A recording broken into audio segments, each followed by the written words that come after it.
নমস্কাৰ। এই মুহূৰ্তত দিব বিচাৰিছোঁ এটা খুবেই গুৰুত্বপূৰ্ণ খবৰ। এতিয়াৰে পৰা পিতৃ মাতৃক আৰু অপমান কৰি পিতৃ মাতৃক অত্যাচাৰ কৰি সাৰি নাযাব পুত্ৰ বোৱাৰী। পুত্ৰ বোৱাৰীৰ বিৰুদ্ধে কঠোৰ ব্যৱস্থা গ্ৰহণ কৰা হ'ব। কি কঠোৰ ব্যৱস্থা গ্ৰহণ কৰিছে উচ্চ ন্যায়ালয়ৰ তৰফৰ পৰা এই মুহূৰ্তত এটাকৈ তথ্য জনোৱাৰ চেষ্টা কৰিম।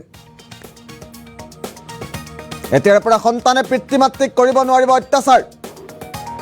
সন্তানে বয়োজ্যেষ্ঠ অভিভাৱকক অত্যাচাৰ কৰিলেই হেৰুৱাব লাগিব ঘৰ। পুত্ৰ বোৱাৰীয়ে পিতৃ মাতৃক অত্যাচাৰ কৰিলেই ত্যাগ কৰিব লাগিব ঘৰ। উচ্চ ন্যায়ালয়ৰ কঠোৰ নিৰ্দেশ দিয়া হৈছে। মুম্বাইত স্বামীঘৰা মাতৃক অত্যাচাৰ কৰি ঘৰৰ পৰা উলিয়াই দিছিল পুত্ৰ বোৱাৰীয়ে। বিধৱা মাতৃক অত্যাচাৰ কৰা পুত্ৰ বোৱাৰীলৈ কঠোৰ নিৰ্দেশ ন্যায়ালয়ৰ। পুত্ৰ বোৱাৰীক 15 দিনৰ ভিতৰত ঘৰ খালী কৰাৰ নিৰ্দেশ দিয়া হৈছে। মাতৃ জীৱিত অৱস্থাত সম্পত্তিৰ অধিকাৰ নাই সন্তানৰ। মাতৃক অত্যাচাৰ কৰা সন্তানৰ ঘৰত থকাৰ কোনো অধিকাৰ নাই বুলি কৈছে। যৌথ পৰিয়াল ব্যৱস্থা হ্ৰাস হোৱাৰ পাছতে বয়োজ্যেষ্ঠক অৱমাননা বৃদ্ধি হৈছে, যাৰ বাবে জীৱনৰ অন্তিম সময়ছোৱাত পিতৃ মাতৃ অকলশৰে থাকিব লাগে। আৰু এতিয়াৰে পৰা সন্তানে পিতৃ মাতৃক অত্যাচাৰ কৰিব নোৱাৰিব। পিতৃ মাতৃক অত্যাচাৰ কৰা সন্তানে ঘৰ খালী কৰি দিব লাগিব। আৰু বম্বে উচ্চ ন্যায়ালয়ৰ তৰফৰ পৰা গুৰুত্বপূৰ্ণ ৰায় প্ৰদান কৰা হৈছে। আৰু তাৰ পাছতেই দেশজুৰি ব্যাপক চৰ্চা চলা পৰিলক্ষিত হৈছে।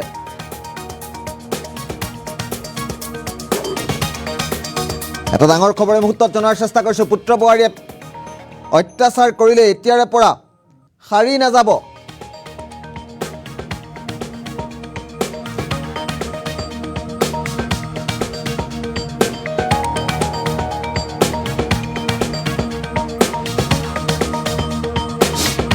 পুনৰবাৰ জনাইছোঁ এটা ডাঙৰ খবৰ। এতিয়াৰে পৰা সন্তানে পিতৃ মাতৃক কৰিব নোৱাৰিব অত্যাচাৰ। সন্তানে বয়োজ্যেষ্ঠ অভিভাৱকক অত্যাচাৰ কৰিলেই হেৰুৱাব লাগিব ঘৰ। আৰু পুত্ৰ বোৱাৰীয়ে পিতৃ মাতৃক অত্যাচাৰ কৰিলেই কৰিব লাগিব ঘৰ ত্যাগ।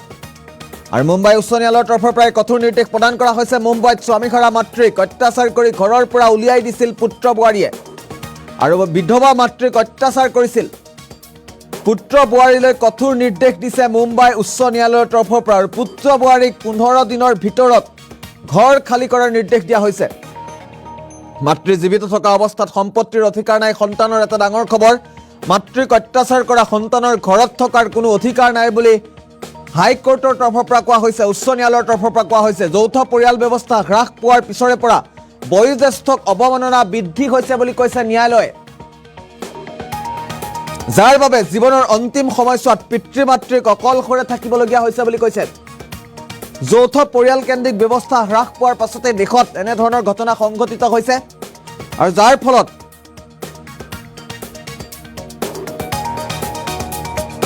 পুত্ৰ বোৱাৰীয়ে নিজ পিতৃ মাতৃৰ ওপৰত, নিজৰ সন্তানে নিজৰ পিতৃ মাতৃৰ ওপৰত অত্যাচাৰ বেছি কৰিবলৈ লৈছে, অধিক অত্যাচাৰ কৰিবলৈ লোৱা বুলি ন্যায়ালয়ৰ তৰফৰ পৰা কোৱা হৈছে। আৰু এই খবৰ লাভ কৰাৰ পাছতে এতিয়া দেশজুৰি ব্যাপক চৰ্চা চলা পৰিলক্ষিত হৈছে। এতিয়াৰে পৰা পিতৃ মাতৃক অত্যাচাৰ কৰি সন্তান সাৰি যাব নোৱাৰিব, আইনৰ ৰোষত পৰিব।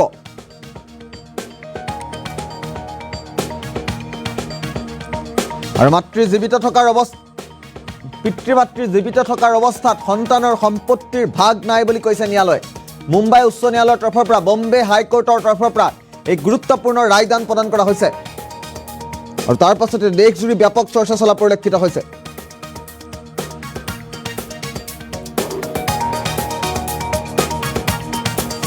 আৰু বিধৱা মাতৃক অত্যাচাৰ কৰা পুত্ৰ বোৱাৰীলৈ কঠোৰ নিৰ্দেশ দিছে মুম্বাই উচ্চ ন্যায়ালয়ৰ তৰফৰ পৰা। পুত্ৰ বোৱাৰীক 15 দিনৰ ভিতৰত ঘৰ খালী কৰাৰ নিৰ্দেশ দিয়া হৈছে। আমি পুনৰবাৰ ফুল প্লেট মাধ্যমত লোৱাৰ চেষ্টা কৰিম। ডাঙৰ খবৰ।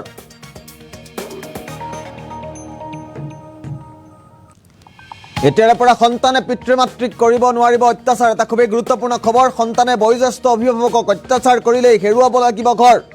পুত্ৰ বোৱাৰীয়ে পিতৃ মাতৃক অত্যাচাৰ কৰিলেই কৰিব লাগিব ঘৰ ত্যাগ। উচ্চ ন্যায়ালয়ৰ তৰফৰ পৰা কঠোৰ নিৰ্দেশ দিয়া হৈছে। মুম্বাইত স্বামীঘৰা মাতৃক অত্যাচাৰ কৰি ঘৰৰ পৰা উলিয়াই দিছিল পুত্ৰ বোৱাৰীয়ে। বিধৱা মাতৃক অত্যাচাৰ কৰা পুত্ৰ বোৱাৰীলৈ কঠোৰ নিৰ্দেশ দিছে মুম্বাই উচ্চ ন্যায়ালয়ে। পুত্ৰ বোৱাৰীক 15 দিনৰ ভিতৰতেই ঘৰ খালী কৰাৰ নিৰ্দেশ দিছে। মাতৃ জীৱিত অৱস্থাতেই সম্পত্তিৰ অধিকাৰ নাই সন্তানৰ।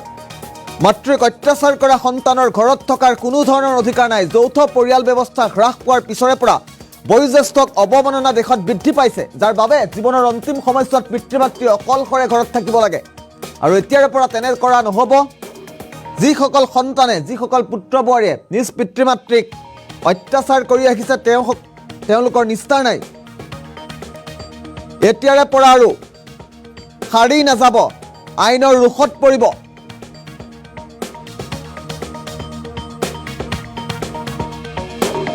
যিহেতু দেশত বিভিন্ন সময়ত দেখা পোৱা যায় যে জীৱনৰ বিয়লি বেলাত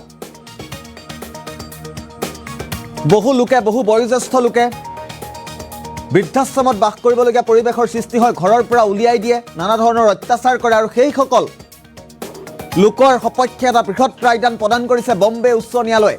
বম্বে উচ্চ ন্যায়ালয়ৰ তৰফৰ পৰা কোৱা হৈছে, দেশত যেতিয়াৰ পৰা যৌথ পৰিয়ালকেন্দ্ৰিক ব্যৱস্থাই হ্ৰাস পাইছে তেতিয়াৰে পৰা বয়োজ্যেষ্ঠক অত্যাচাৰ বৃদ্ধি পাইছে, ফলত এনেধৰণৰ ঘটনা সংঘটিত হৈছে।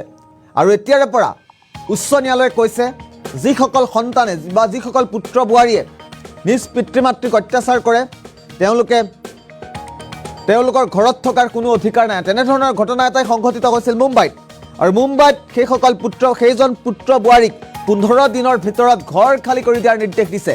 এতিয়াৰ পৰা সন্তানে পিতৃ মাতৃক কৰিব নোৱাৰিব অত্যাচাৰ। সন্তানে বয়োজ্যেষ্ঠ অভিভাৱকক অত্যাচাৰ কৰিলেই হেৰুৱাব লাগিব নিজৰ ঘৰ। পুত্ৰ বোৱাৰীয়ে পিতৃ মাতৃক অত্যাচাৰ কৰিলেই কৰিব লাগিব ঘৰ ত্যাগ, বাসগৃহ ত্যাগ কৰিব লাগিব। উচ্চ ন্যায়ালয়ৰ তৰফৰ পৰা কঠোৰ নিৰ্দেশ দিয়া হৈছে।